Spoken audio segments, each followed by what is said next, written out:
તો અમદાવાદમાં ખોખરા વિસ્તારની 7th ડે સ્કૂલ ફરી એકવાર વિવાદમાં આવી. અહીં મારામારી થઈ છે. ગઈકાલે સવારે શાળામાં વિદ્યાર્થીઓ વચ્ચે મારપીટની ઘટના બની.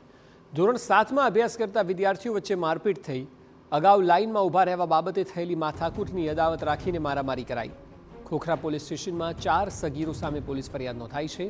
પ્રિન્સિપલ અને એડમિન સ્ટાફ જૂના મેનેજમેન્ટના છે તેવું ડીઈઓનું કહેવું છે. ઘટનાની જાણ કરાઈ નહોતી, જેથી નોટિસ આપવામાં પણ આવી છે. મહત્વનું છે કે 7th ડે સ્કૂલમાં જ એક વિદ્યાર્થીનું મર્ડર થયું હતું. ત્યારબાદ સરકાર હસ્તક આ સ્કૂલને કરવામાં આવી અને હવે ડીઈઓ કહી રહ્યા છે કે સ્ટાફ એનો એ છે. પરંતુ સદર શાળાના પ્રિન્સિપાલ અને સ્ટાફ જે છે એ 7th ડેના ઓલ્ડ મેનેજમેન્ટનો હતો, જેને ધ્યાને લઈ આ પ્રિન્સિપાલ અને એડમિન હેડ દ્વારા આ પ્રકારની ઘટનાની જાણ અમોને કરી નથી, જેથી અમોએ સદર પ્રિન્સિપાલ અને જવાબદાર એડમિન હેડ તેમજ લોબી ઇન્ચાર્જ સાથે અમે જે છે એમને નોટિસ પાઠવી છે, એમનો ખુલાસો માગ્યો છે અને સમગ્ર ઘટનાના તપાસના અહેવાલ જે છે અમારા શિક્ષણ નિરીક્ષક પાસે અમે માગ્યા છે, જેથી વધુ વિગતે ત્યારે સ્પષ્ટ થઈ શકશે જ્યારે તપાસના અહેવાલ આવે.